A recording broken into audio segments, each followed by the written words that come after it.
നിങ്ങളറിയില്ലേ mobile കളഞ്ഞു പോയിട്ട് police സ്റ്റേഷനിൽ കംപ്ലൈൻറ്റ് കൊടുത്തിട്ടുണ്ടായിരുന്നോ?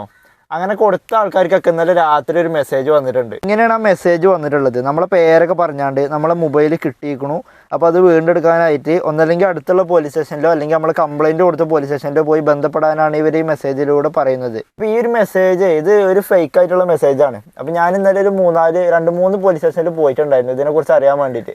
അപ്പോൾ അവർ പറഞ്ഞത്, ഒരു സ്റ്റേഷനിൽ അവർ പറഞ്ഞത് ഇത് അവരെ ഒരു സിസ്റ്റം അപ്ഡേറ്റ് ചെയ്തപ്പോൾ എന്തോ ഒരു എററിൽ സംഭവിച്ചതാണ്. ഏകദേശം ഒരു 38,000 തരം ആൾക്കാർക്ക് ഈ മെസ്സേജ് പോയിട്ടുണ്ട്. അപ്പോൾ ഞാനിന്ന് നമ്മൾ ഇൻസ്റ്റഗ്രാമത്തെ ഡോക്ടർ ക്രോമൻ്റെലുണ്ടല്ലോ, ആളെ സ്റ്റോറിയൊക്കെ കണ്ടിട്ടുണ്ടായിരുന്നു. ഇങ്ങനെ 38,000 ആൾക്കാരെ ഫോൺ കിട്ടി എന്നൊക്കെ പറഞ്ഞാണ്ട് ഏതോ ന്യൂസിലൊക്കെ വന്നുക്കണം. അതിൻ്റെ ഒരു ഷോട്ടൊക്കെ ഇട്ടിക്കണേ. അപ്പോൾ ഇത് കിട്ടിയിട്ടൊന്നുമില്ല. ഈ ന്യൂസുകാർ ഇത് എന്തറിഞ്ഞിട്ടാണ് ഇത് ഇങ്ങനെ പറഞ്ഞിരിക്കണതെന്ന് അറിയില്ല.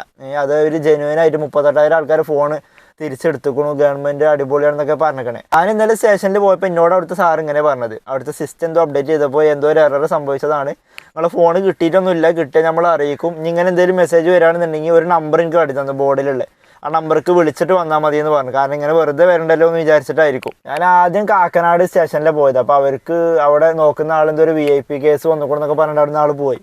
പിന്നെ ഞാൻ വർക്കിന് ഇറങ്ങി. പിന്നെ ഒരു ഈവനിങ് ആയപ്പോഴാണ് ഞാൻ സൗത്ത് റെയിൽവേ സ്റ്റേഷൻ്റെ പോലീസ് സ്റ്റേഷനിൽ പോയത്. ആ സ്റ്റേഷനിലായിരുന്നു ഞാൻ കംപ്ലയിൻറ്റ് കൊടുത്തിട്ടുണ്ടായിരുന്നത്. ഞാൻ നോർത്ത് നിന്ന് തിരുവനന്തപുരം പോയപ്പോഴാണ് ട്രെയിനിൽ നിന്നാണ് ഇത് മിസ്സായത്. അപ്പോൾ കൂടുതലും എനിക്ക് തോന്നുന്നത് റെയിൽവേ സ്റ്റേഷനിലായിരിക്കും പരാതികൾ മൊബൈൽ പോയിട്ട് കൊടുക്കുന്നുണ്ടാവുക.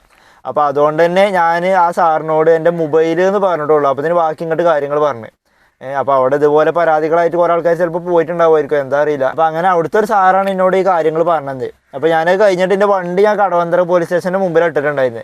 അപ്പോൾ ഞാൻ അവിടെയും പാടൊന്ന് ചോദിച്ചു നോക്കാമെന്ന് വിചാരിച്ചിട്ട് ജസ്റ്റ് അവിടെ ഒന്ന് ചോദിക്കാൻ പോയി. അപ്പോൾ അവിടെ ചോദിച്ചപ്പോൾ അവിടുത്തെ ആൾക്ക് വലിയൊരു ഇതിനെക്കുറിച്ച് അറിഞ്ഞിട്ടില്ലാന്ന് തോന്നുന്നു, എന്താ അറിയില്ല. എന്തായാലും നമ്മൾ വെറുതെ വിട്ടില്ല. ഒരു പേപ്പർ തന്നിട്ട് അതിൽ ഈ CEIR രജിസ്റ്റർ ചെയ്തൊരു ID നമ്പർ ഉണ്ടാവും, അതും നമ്മളെ ഫോൺ നമ്പറും വാങ്ങിച്ചിട്ടുണ്ടായിരുന്നു. അപ്പോൾ ആ ഒരു പേപ്പറിൽ വേറെയും ആൾക്കാരുടെ ഏതൊക്കെ ഒരു ID നമ്പറൊക്കെ ഉണ്ടായിരുന്നു. അപ്പോൾ അവിടെ വേറെ ആരൊക്കെ വന്നിട്ടുണ്ട് ഈ മെസ്സേജ് കണ്ടിട്ട്. എൻ്റെ ഈ ഫോണ് പോയിട്ട് 1.5 വർഷം കഴിഞ്ഞ്. അപ്പോൾ ഞാൻ ഈ മെസ്സേജ് കണ്ടപ്പോൾ ഒന്ന് സന്തോഷിച്ചു, കാരണം നമ്മൾ പോയ ഫോൺ തിരിച്ച് കിട്ടുകയാണല്ലോ. അപ്പോൾ ഞാൻ കരുതി ഇവരിപ്പോഴും ഇതിൻ്റെ പിന്നാലെ ഉണ്ടെന്ന് വിചാരിച്ച്. സംഭവം ഇവർ ഇതിൻ്റെ പിന്നാലെ ആയതുകൊണ്ടല്ല, സിസ്റ്റത്തിന് എന്തോ ഒരു എറർ വന്നതാണ്. ഞാൻ 3 സ്റ്റേഷനിൽ പോയി അന്വേഷിച്ചിട്ട് എനിക്ക് ഇതാട്ടോ റിസൾട്ട് കിട്ടിയത്.